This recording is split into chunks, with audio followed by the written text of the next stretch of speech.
Break के बाद खुशामदीद।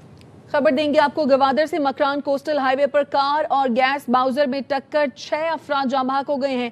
तफसीलात क्या हैं, नुमाइंदा ARY न्यूज अल्लाह बख्श से जानते। अपडेट कीजिए अल्लाह बख्श। जी बिल्कुल, मकरान कोस्टल हाईवे में खौफनाक हादसा पेश आया है, जो कि कराची से तुर्बत जाने वाली कार गाड़ी और उरमाड़ा के करीब हादसे का शिकार हो गई है। एक बाउजर गाड़ी से जा टकराई है, जिससे कार गाड़ी को फौरी तौर पर आग भड़क उठी, जिसके नतीजे में कार में सवार 6 अफराद जाम बहक हो चुके हैं। कोस्टल हाईवे पुलिस के मुताबिक जाम बहक 6 अफराद में से 2 बच्चे और 2 ख्वातीन भी शामिल हैं। जी, अपडेट करने के लिए शुक्रिया। इस्लामाबाद और रावलपिंडी में तीसरे रोज भी मूसलाधार बारिश। 132 मिलीमीटर बारिश से नालालाई में पानी की सतह बुलंद हो गई। मुख्तलिफ इलाकों में पानी घरों में दाखिल, लोग घरों में महसूर, गलियां और सड़कें नदी नालों में तब्दील, गाड़ियां डूब गईं। सादकाबाद से पानी की निकासी न हो सकी। रावलपिंडी से इस्लामाबाद जाने वाले हाईवे पर भी गाड़ियों की कतारें लगी रहीं। जहलुम और सिराय आलमगीर में भी बारिश से नशेबी इलाके ज़ेर-ए-आब। बरसाती नालों में तोगयानी से करीबी आबादियों को शदीद खतरा। गुजरात में पानी के बायस हादसा, वैन ट्रक से टकरा गई, खातून समेत 2 अफराद जख्मी हो गए।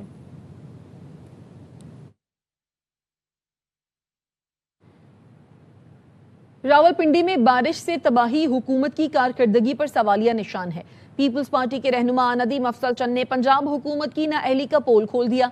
कहा, राजा बाजार को मॉडल बाजार बनाने पर करोड़ों रुपए खर्च हुए। एक बारिश हकीकत सामने ले आई। राजा बाजार के गोदामों और घरों में पानी दाखिल होने से ताजिरों का करोड़ों रुपए का नुकसान हुआ। नकासी आपकी मौसर इंतजामात ना होना हुकूमती नाअहली का वाज़ेह सबूत है। करोड़ों का नुकसान हो गया, घर डूब गए, कारोबार तबाह हो गए, मगर हुकूमत कहाँ है?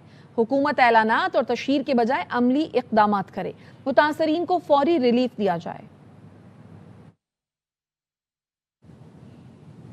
नए इंतजामी यूनिट मुल्क की ज़रूरत के हिसाब से तश्कील दिए जा सकते हैं। वफाकी वज़ीर एहसन इकबाल कहते हैं, नए इंतजामी यूनिट्स बनाने का एक सियासी और आइनी तरीका है, बहस होनी चाहिए। हमारा मौजूदा इंतजामी ढांचा ओवरलोड हो गया है। 18वीं तरमीम में इख्तियारात सूबों को मिले, लेकिन नीचे मुंतकिल नहीं हुए। बानी PTI की सेहत पर कभी समझौता नहीं किया गया, बेहतरीन डॉक्टरों से इलाज करवाया गया।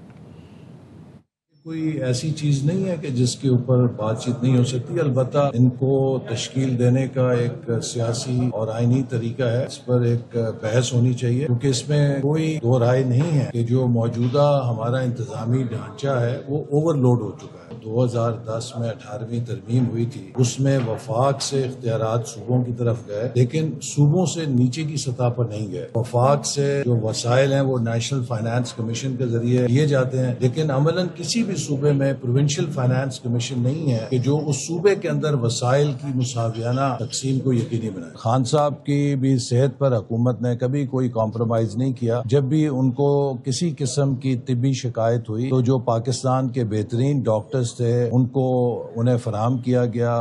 MQM के सीनियर रहनुमा और वफाकी वजीर मुस्तफ़ा कमाल कहते हैं, मुल्क चलाने वालों को यकीन हो गया है, मौजूदा निज़ाम से मुल्क नहीं चलाया जा सकता। कराची मुतासिब सिंध हुकूमत के ज़ेरे तसल्लुत नहीं चल सकता, मुल्क बचाना है। हमारी पार्टी में बेशक इख्तलाफ हो, लेकिन सूबों की बात पर हम एक हैं। जहाँ तब्दीली की बातें हो रही हैं, पीपल्स पार्टी क़यादत वहाँ गिला करे। पहले आज के फील्ड मार्शल साहब ने पाकिस्तान में नए एडमिनिस्ट्रेटिव यूनिट्स को लाजिम व मलजूम करार दिया। पाकिस्तान चलाने वालों को यकीन हो गया है कि मुल्क इस मौजूदा निज़ाम में अब नहीं चलाया जा सकता। जहाँ से बात उठ रही उससे गिला करें ना, हिम्मत पैदा करें। सिंध हुकूमत की कारकर्दगी के हवाले से हमारे आपस में इख्तलाफात ज़रूर होंगे, इस मामले में इख्तलाफ नहीं है, क्योंकि अब इस मुतासिब किस्म की जो है वो सूबाई हुकूमत के अंडर में कराची जैसा पोटेंशियल शहर नहीं रख सकता। 18 सालों में 22,000 अरब रुपए लेकर बैठ गए। डेवलपमेंट ना करके, करप्शन करके जो महरूमी पैदा हो रही है, सिंध कश्मीर से लेकर कराची तक तबाही बर्बादी। सिंध की तकसीम के ख्वाब देखने वाले जान ने सूबे की सरहदें नाकाबिले तकसीम हैं। तर्जुमान सिंध हुकूमत सादिया जावेद ने कहा, आर्टिकल 140A के मनपसंद तशरीह करने वाले अपनी कानूनी मालूमात दुरुस्त करें। कराची की चाबी मांगने वाले याद रखें, अवाम अब ब्लैक मेलिंग में नहीं आएंगे। टाउन्स और डिवीजन्स का राग अलापने वाले कराची के दोबारा लसानी सियासत की तरफ धकेलना चाहते हैं। बल्दियाती निज़ाम पर लेक्चर देने वाले अपने दौर मेयरशिप और माली मामलात का जवाब दें। सादिया जावेद ने कहा, कराची को सिंध हुकूमत ने खरबों रुपए के तरक्याती और मेगा मंसूबे दिए हैं। कराची के जिना अस्पताल के ICU में जगह न मिली, हामला खातून जिंदगी गवा बैठी। اسپتال ذرائع نے بتایا خاتون گیسٹرو وارڈ میں بچے کو جنم دے کر انتقال کر گئی، بچہ بھی دم توڑ گیا۔ متاثرہ خاتون کو گیسٹرو کی شکایت پر گائنی وارڈ سے گیسٹرو وارڈ منتقل کیا گیا تھا۔ گیسٹرو وارڈز کی ڈاکٹر نے الزام عائد کیا کہ آئی سی یو میں 3 بیڈ خالی تھے، پھر بھی جگہ نہ دی۔ Executive deputy director doctor Salman کے مطابق حقائق جاننے کے لیے تحقیقاتی کمیٹی تشکیل دے دی ہے، ذمہ داروں کے خلاف سخت ایکشن لیا جائے گا۔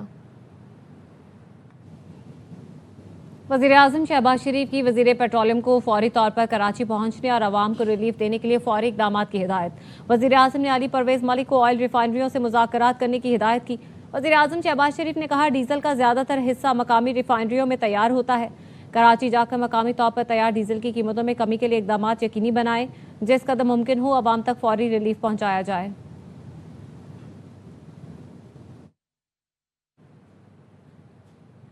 کراچی میں گورنر ہاؤس کے باہر جماعت اسلامی کا دھرنا 4 روز سے جاری ہے۔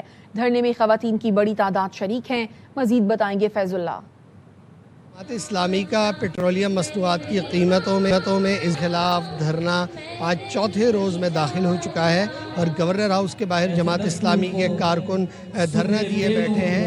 آج یہاں پر جماعت اسلامی سے تعلق رکھنے والی خواتین بھی پہنچی ہیں بڑی تعداد میں، اور وہ احتجاج کر رہی ہیں جنہوں نے پلے کارڈ اور بینرز بھی اٹھا رکھے ہیں۔ جماعت اسلامی کے کارکنوں کا کہنا ہے کہ وہ ایک عوامی ایشو پر باہر نکلے ہیں، اپنا احتجاج ریکارڈ کرانے کے لیے آئے ہیں تاکہ پیٹرولیم مصنوعات کی قیمتوں میں کمی لائی جا سکے اور شہریوں کو ریلیف دلایا جا سکے، اور اس حوالے سے یہاں پر ان کا احتجاج جاری ہے۔ اور شرکاء کا کہنا ہے کہ وہ اس وقت تک اپنا احتجاج کرتے رہیں گے جب تک پیٹرولیم مصنوعات کی قیمتوں میں کمی نہیں لائی جاتی۔ جی پشاور میں جماعت اسلامی کا دھرنا 4تھے روز بھی گورنر ہاؤس کے سامنے جاری ہے، جس میں کارکنان کی بڑی تعداد شریک ہے۔ مزید بتا رہے ہیں نواب شیر۔ بالکل، پشاور میں گورنر ہاؤس کے سامنے جماعت اسلامی کا دھرنا 4تھے روز بھی جاری ہے، جس میں کارکنان کی بڑی تعداد شریک ہے۔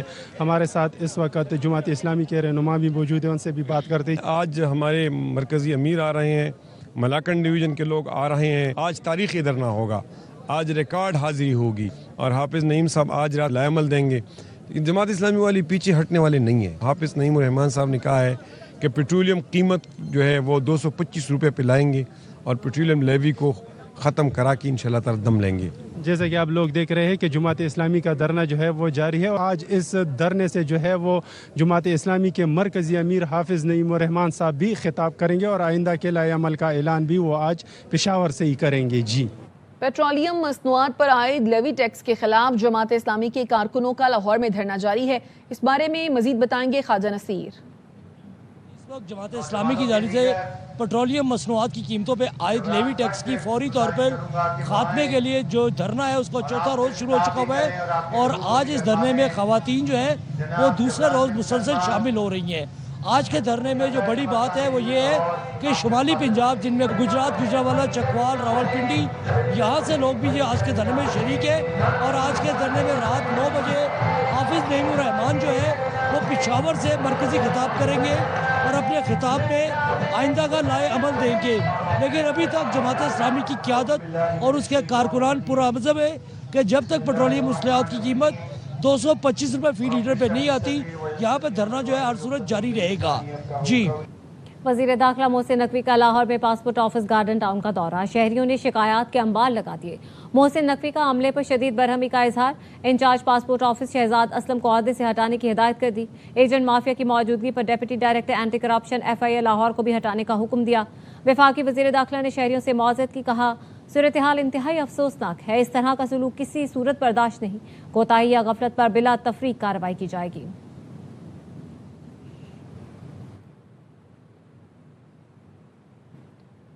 امریکی صدر نے ایران کے خلاف جنگ کا انداز بدل دیا۔ CNN کے مطابق ڈونلڈ ٹرمپ ایران کے حوالے سے مثبت پیش رفت اپنی خواہش اور دباؤ کے ذریعے حاصل کرنے کی کوشش کر رہے تھے، جس میں انہیں زیادہ کامیابی نہیں ملی۔ ٹرمپ نے حکمت عملی بدلتے ہوئے ایران سے مذاکرات روکنے کا حکم دے دیا۔ وائٹ ہاؤس اب ایران پر دباؤ بڑھا کر اس کا گھیراؤ کرنے کی حکمت عملی اپنا رہا ہے۔ اب تک کے لیے اتنا ہے۔ آپ دیکھتے رہیے آبائی نیوز۔